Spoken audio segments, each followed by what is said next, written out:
Halo kaum magers semua dimanapun anda berada, gimana kabarnya? Ya, semoga anda baik-baik saja, diberikan rezeki yang banyak dan juga halal. Kembali lagi bersama saya Boy di Game Point Kecrot.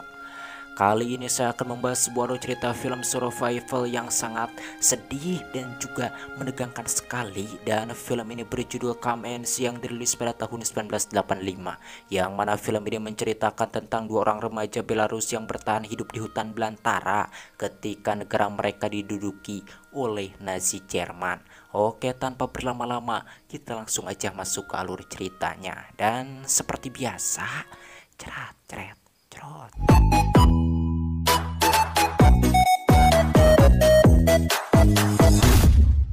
Cerita berlatar belakang pada tahun 1943 saat Nazi Jerman menduduki Belarus. Dan terlihat kala itu seorang kakek tua bernama Yanov sedang memperingati dua anak laki-laki yang sedang mencari senjata di tepi pantai.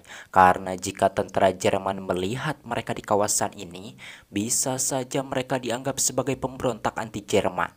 Kemudian dari arah depan seorang anak kecil yang berlagam meniru seperti tentara Jerman melawan semua perkataan kakek Yanov. Di mana hal itu membuat kakek Yanov sangat merasa kesal dan langsung pergi. Sementara itu seorang anak bernama Fiora ketawa ngakak di tempat persembunyiannya karena dirinya merasa lucu dengan tingkah si anak kecil yang sangat aneh itu. Selepas kakek Yano pergi, mereka pun lanjut mencari senjata, yang mana pencarian senjata itu bertujuan agar mereka bisa ikut perang bersama tentara Soviet. Tak lama kemudian mereka mendengar deru mesin pesawat yang melintasi tempat tersebut. Mendengar itu mereka pun sangat ketakutan dan langsung bersembunyi.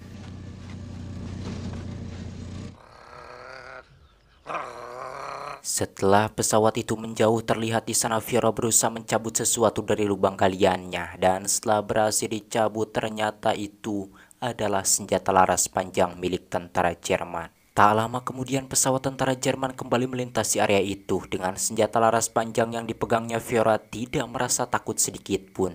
Malah dirinya seolah-olah menantang kedatangan pesawat Jerman itu. Ternyata di dalam pesawat pasukan Jerman melihat keberadaan mereka, terutama Fiora yang sedang memegang senjata sambil menatap ke arah pesawat. Dan itulah menjadi titik awal petanda buruk bagi mereka semua.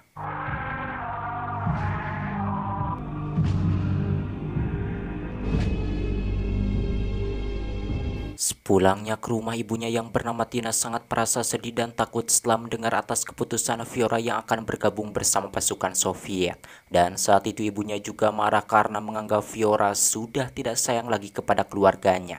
Fiora yang sudah bulat tekadnya terus membantah dan tetap ingin pergi berperang, sehingga ibunya langsung pergi ke belakang mengambil sebuah kapak lalu mengancam Fiora, yang mana jika Fiora masih tetap ingin pergi berperang, maka dirinya harus membunuh terlebih dahulu ibu dan kedua adik kembarnya itu. Dalam suasana sedih dan menegangkan ini, Fiora malah menjadikan kapak tersebut untuk menghibur kedua adiknya. Melihat itu sang ibu semakin kesal dan langsung memukul Fiora.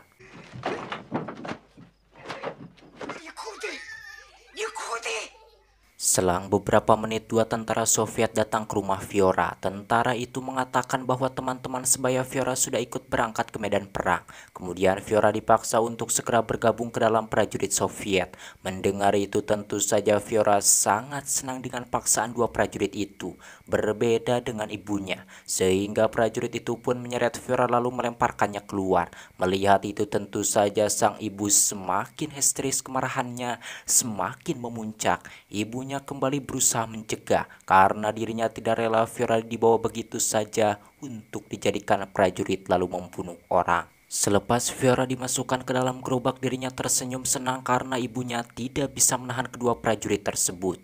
Dan dari kejauhan ibu dan adik kembarnya hanya bisa melihat sambil berteriak memanggil Fiora, sehingga keputusan Fiora ini sangat membuat hati ibunya terluka.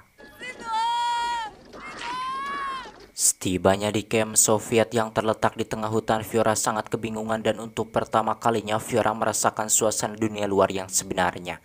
Biasanya dirinya hanya bermain layaknya anak-anak dan sekarang dirinya akan main senjata yang langsung berhadapan dengan maut. Saat berkumpul pengambilan foto untuk dokumentasi, Fiora yang terlihat paling muda dirinya langsung diajak untuk ikut berfoto.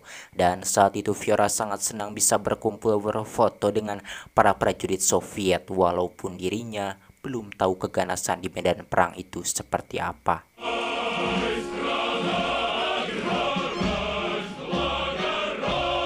Keesokan paginya Fiora malah disuruh membersihkan wajan besar. Tentunya hal itu membuat Fiora merasa kecewa karena dirinya tidak diperlakukan layaknya seperti prajurit.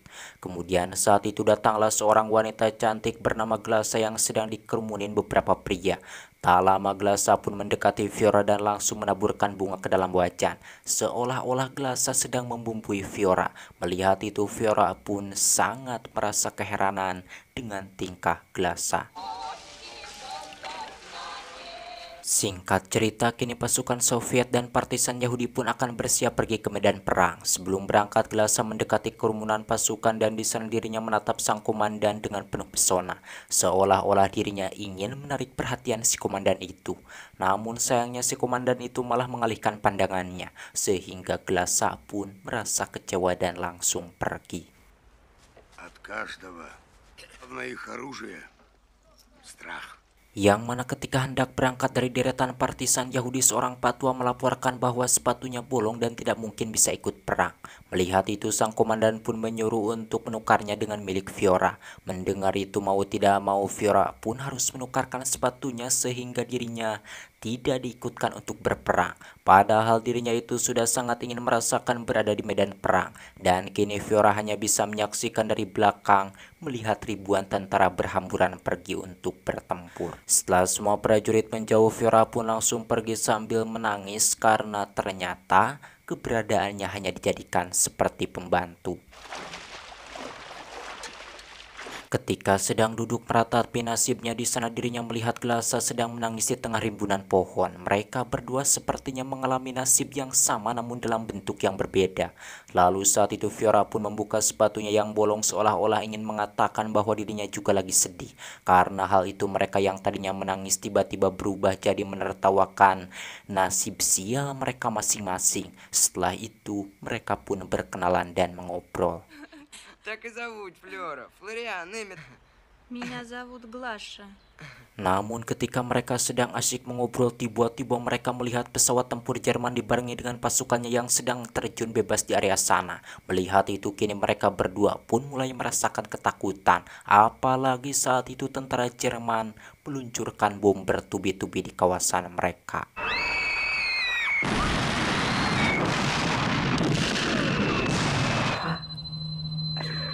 Sesudah pengeboman itu selesai, Fiora pun keluar dari tempat persembunyiannya. Saat itu telinga Fiora mengeluarkan darah akibat suara ledakan bom yang sangat dahsyat. Dan di sana Fiora melihat tentara Jerman nyangkut di atas pohon. Melihat itu Glasa pun langsung mengajaknya pergi. Karena jika mereka tetap berdiam diri di sana, tentara Jerman itu bisa saja membunuh mereka. Dalam pelariannya di sini mereka hampir saja ketahuan oleh pasukan tentara Jerman. Lantas mereka pun bersembunyi di dalam lubang. Setelah beberapa jam sembunyi, hujan mulai turun dan mereka terjebak di sana dalam keadaan kedinginan. Lantas Fiora pun membuat tempat berlindung sederhana untuk bermalam di sana. Yang mana saat itu Glasa menggigil kedinginan karena tubuhnya basah kuyup. Dan akhirnya mereka berdua pun saling menghangatkan badan hingga dapat beristirahat untuk memulihkan kondisinya.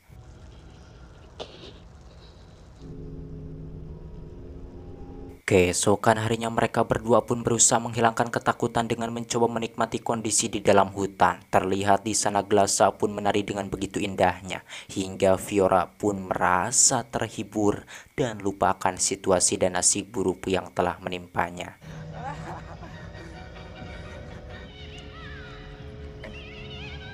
Sesudah merasa aman, mereka pun kembali melanjutkan perjalanan menuju rumah Fiora. Penyesalan telah ikut perang dan tidak mau mendengarkan permohonan ibunya membuat Fiora kini sangat rindu terhadap ibu dan kedua adik kembarnya.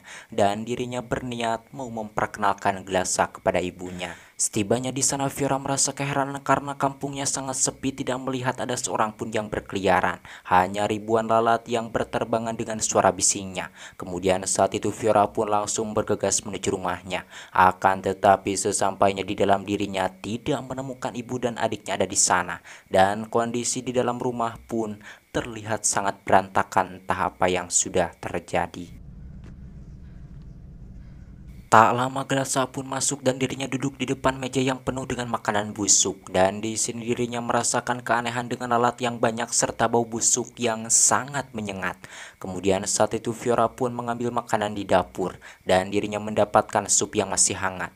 Di mana hal itu menandakan bahwa ibunya belum lama meninggalkan rumah.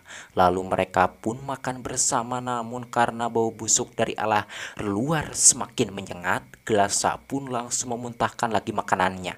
Di mana Fiora yang tidak tahan lagi dengan suara lalat yang mengganggu pikirannya, dirinya langsung pergi keluar dan mencari dari mana bau busuk itu berasal. Akan tetapi setelah lama mencari, dirinya tidak menemukan sumber bau itu. Saat kembali Fiora melihat Glasa di balik pintu dengan raut wajah yang sangat ketakutan. Di sini mereka pun sempat saling menatap dan berpikir atas apa yang telah terjadi di kampung ini. Dan kini Fiora tahu di mana keberadaan ibu dan adiknya. Lalu dirinya pun mengajak Glasa segera pergi dari kampungnya. Ketika berlari, Glasa sempat menoleh ke belakang rumah Fiora yang ternyata di sana terdapat tumpukan mayat yang sangat mengerikan. Rupanya tadi Glasa ketakutan itu melihat hal tersebut. Lantas Glasa yang merasa ngeri pun berlari menyusul Fiora.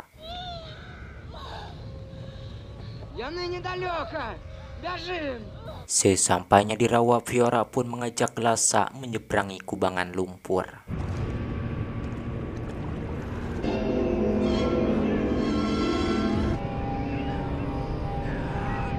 Setelah susah payah akhirnya mereka pun berhasil menyeberang. Kemudian sambil menangis Glasa memberitahu Fiora bahwa keluarganya telah mati karena dirinya melihat tumpukan mayat di belakang rumah Fiora.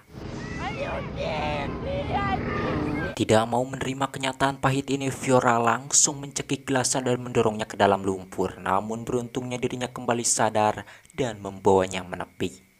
Tak lama kemudian dari arah belakang seorang pria bernama Katov datang dan langsung menghampiri Glasa. Glasa memberitahukan kepada Katov bahwa Fiora menjadi gila karena gara-gara keluarganya dibantai oleh tentara Jerman. Mendengar itu hati Fiora pun semakin hancur. Kemudian Katov membawa mereka berdua masuk ke dalam hutan. Ternyata di sana sudah ada sebagian penduduk yang berhasil selamat dari serangan tentara Jerman. Di sana ada tetangga Fiora menyambutnya dan merasa kasihan karena ibu dan adik kembarnya memang telah menjadi salah satu korban pembantaian.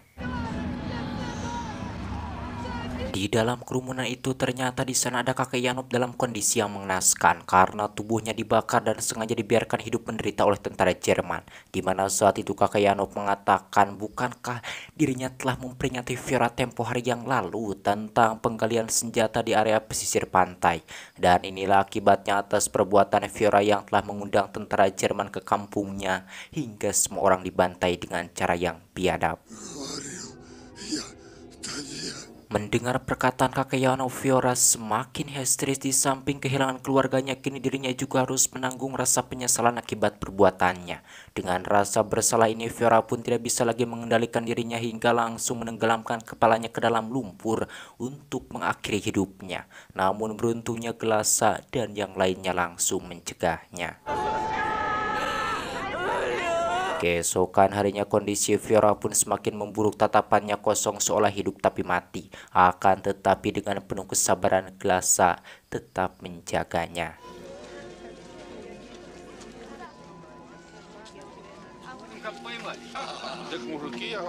Suatu hari Paman Kato pun mencukur rambut Fiora agar tidak berantakan. Kemudian mengajaknya pergi untuk mencari bahan makanan sekalian membawa patung tengkorak sebagai bukti penghinaan kepada tentara Jerman. Yang mana mereka ini berencana akan menancapkan patung itu di area yang sering dilewati oleh pasukan Nazi Jerman.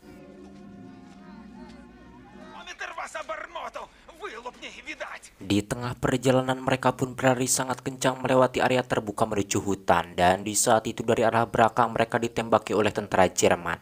Namun beruntungnya semuanya dapat menghindari tembakan, dan ternyata itu akibat kecerobohan Fiora yang membuang mereka ke dalam bahaya. Setelah selamat, Fiora malah ketawa dengan kencang karena dirinya merasa senang melihat kecemasan teman-temannya yang takut tertembak, sehingga salah seorang dari mereka menganggap bahwa Fiora sudah gila.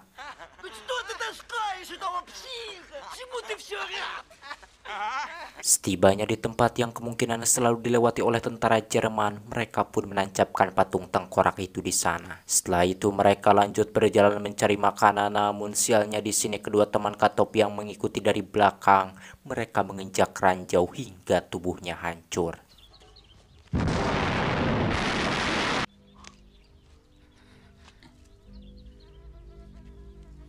Kemudian saat itu Fiora dan Paman Kato pun melanjutkan lagi perjalanannya hingga sore harinya mereka tiba di sebuah desa lalu menghampiri salah satu rumah warga yang nampaknya masih bisa hidup enak dan nyaman. Tak lama pemilik rumah itu pun keluar untuk pergi membuang kotorannya di halaman belakang. Melihat itu Paman Kato pun langsung menodongkan beceng mengancam si kakek agar segera memberikan hewan peliharaannya. Dalam ketakutan si kakek itu pun langsung membawa seekor sapi dan Paman Kato menyuruh untuk membawa ke tengah lapang menjauh dari rumahnya. Setelah cukup jauh dari rumahnya, Paman Katop menyuruh si kakek itu kembali pulang. Kemudian mereka pun membawa sapi itu pergi menjauh dari sana dengan perasaan yang sangat senang. Di tengah perjalanan mereka pun berhenti sejenak dan langsung memerah susu sapi itu. Namun tanpa disangka tiba-tiba saat itu datang lesatan senjata dari berbagai arah. Setelah merasa aman, Fiora pun merangkak menghampiri Paman Katop. Namun sangat disayangkan Paman Katop telah tewas karena tidak bisa lolos dari hujatan peluru. Akan tetapi ajaibnya si sapi masih selamat. Lalu Fiora pun langsung merangkak berusaha menggapai tali sapi itu. Namun tanpa diduga serangan kedua kembali datang dengan tembakan bertubi-tubi hingga akhirnya tembakan itu mengenai tubuh si sapi sampai mati. Dan saat itu Fiora tidak bisa berkutik, lalu dirinya pun bersembunyi di balik badan sapi agar terhindar dari tembakan. Kini tinggallah Fiora seorang diri melanjutkan misi Paman Katop untuk membawa makanan bagi penduduk yang sedang bersembunyi di hutan. Di sini Fiora tidak sanggup membendung rasa sedihnya hingga dirinya menangis terseduh-seduh sampai akhirnya tertidur.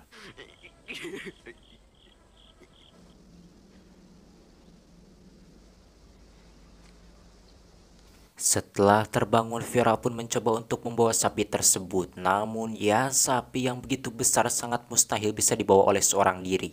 Kemudian di sini Fiora pun berusaha memotong dagingnya. Akan tetapi pisau legend buatan Cibatu yang dirinya punya terlalu kecil hingga akhirnya dirinya pun terpaksa meninggalkan sapi itu begitu saja.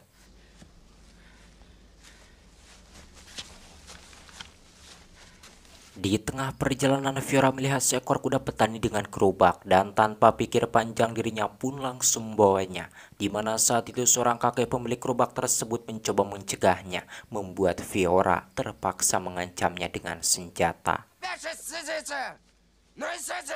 Sebelum Fiora berhasil meninggalkan tempat itu, tiba-tiba terdengar suara deru mesin tentara Jerman menuju ke arahnya. Lantas si kakek pun menyuruh Fiora agar tetap tenang dan harus menyembunyikan senjata serta membuka seragam tempurnya. Kemudian dari arah kabut terlihat pasukan tentara Nazi Jerman sedang mengepung tempat tersebut. Namun dengan santainya si kakek itu terus melanjutkan perjalanan membawa Fiora pergi dari tempat itu.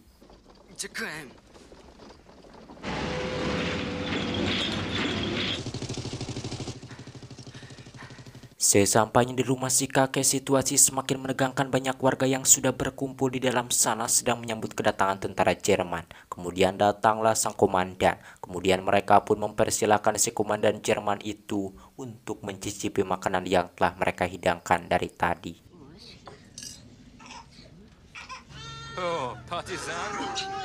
Dan tak lama tiba-tiba mereka mendengar dari pengeras suara bahwa seluruh warga harus segera berkumpul di alun-alun dengan membawa dokumen-dokumen penting serta semua keluarga mereka, yang ternyata tentara Jerman akan mendata ulang kependudukan.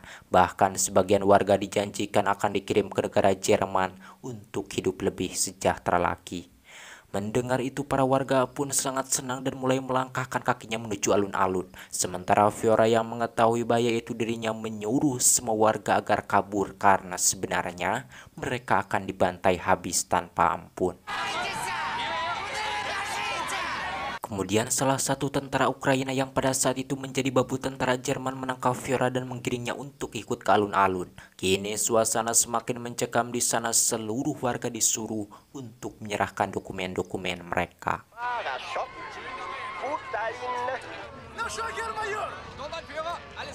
Dan hal yang paling mengerikan pun terjadi di mana ribuan warga dimasukkan secara paksa ke dalam ruangan aula. Dan kini para warga mulai sadar bahwa kematian mereka sudah di depan mata. Suasana semakin menggila dan para tentara Jerman semakin mengganas. Semua warga mulai berdesak-desakan saling tindih menindih. Dan bagi para warga yang tidak mau masuk ke dalam aula, langsung dihajar habis-habisan.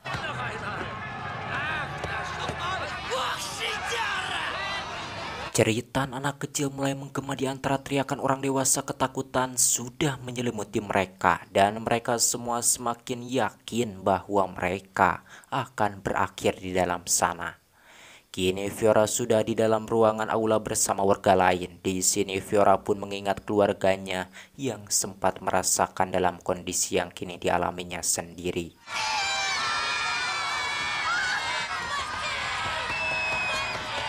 Dan saat itu Fiora pun berusaha melawan ketakutannya. Dengan tubuh gemetar dirinya berusaha memanjat jendela lalu menyelinap keluar. Di sini Fiora sudah pasrah jika tentara Jerman menembaknya. Namun ternyata Fiora malah dibiarkan hidup untuk menyaksikan pembantaian kejam yang akan terjadi. Kini keadaan Fiora sudah tidak bisa dirangkai lagi dengan kata-kata apa yang telah dirasakannya saat ini. Kemudian kejadian paling memilukan pun terjadi di mana saat itu seorang ibu berusaha menyelamatkan diri dengan keluar dari jendela. Namun setelah berhasil keluar dengan kejinya, anak kecil itu dilempar kembali ke dalam. Sementara ibunya diseret ke arah belakang untuk diemplud secara bergantian. Dan itu sungguh biadab sekali.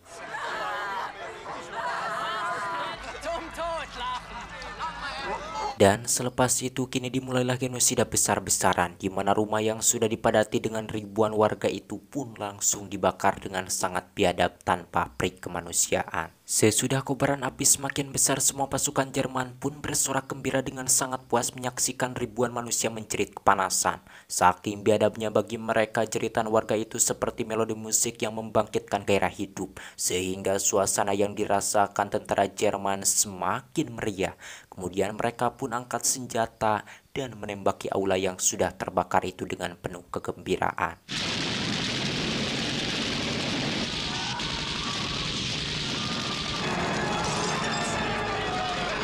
Sementara Fiora yang tadinya memilih mati, dirinya malah harus menyaksikan semua kekejian ini, sehingga hatinya pun hancur tidak bisa lagi digambarkan oleh kata-kata.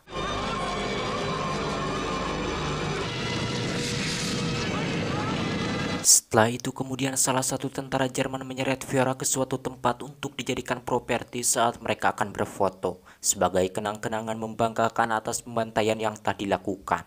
Lalu saat itu sang komandan pun menodongkan pistol ke kepala Fiora sebagai pose yang dipilih. Setelah selesai berfoto, Fiora pun ditinggalkan begitu saja, seolah-olah mereka ingin membiarkan Fiora mati perlahan bersama ketakutannya.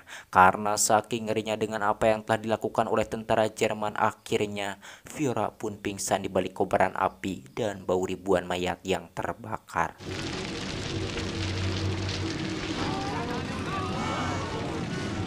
Sementara itu pasukan tentara Jerman mulai pergi dari tempat tersebut dan kembali melakukan hal keji, di mana mereka menangkap gadis muda dan memasukkannya ke dalam mobil untuk diemplud ramai-ramai. Di sisi lain, sebagian tentara Jerman mengangkat seorang nenek yang lumpuh ke area tengah lapang dan membiarkan si nenek itu begitu saja, lalu mereka pergi sambil ketawa terbahak-bahak.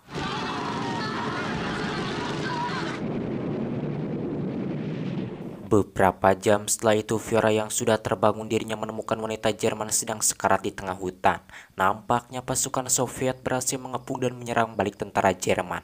Kemudian Fiora lanjut berjalan mencari senjatanya yang sempat disembunyikan. Dan saat itu dari arah belakang dirinya kembali menyaksikan nasib buruk yang telah menimpa si gadis muda yang tadi dibawa oleh tentara Jerman. Yang mana si gadis itu berjalan dengan luka penuh darah yang mengalir dari daerah kewanitaannya. Mulutnya diselipkan fluid seketika berbunyi seiring nafasnya, dan itu tak lain adalah perbuatan tentara Jerman yang sudah mengemplutnya ramai-ramai.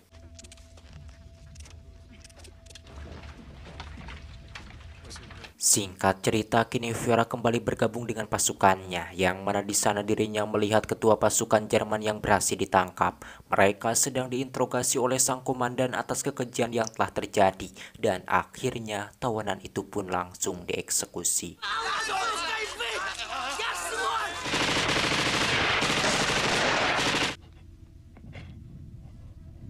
Kini Fiora sudah bisa bergabung menjadi pasukan partisan bersama tentara Soviet. Sebelum pergi dirinya melihat gambar Hitler di dalam kubangan air, di mana Fiora pun menatap tajam ke arahnya, kemudian menembaknya dengan penuh kebencian.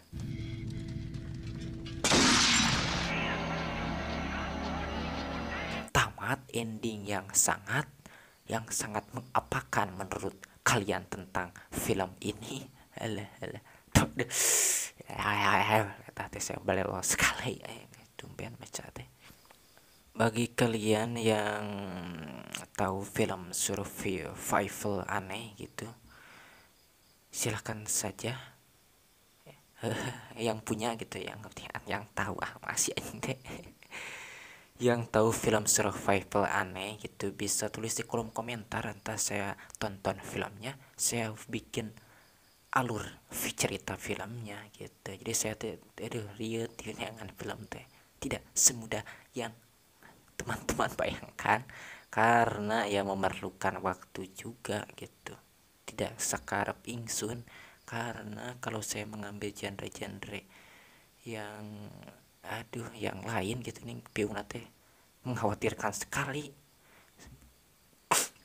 karena viewnya sangat kecil sekali, otomatis rokok Sampurna kretek dan kopi oplet saya tidak akan kebeli.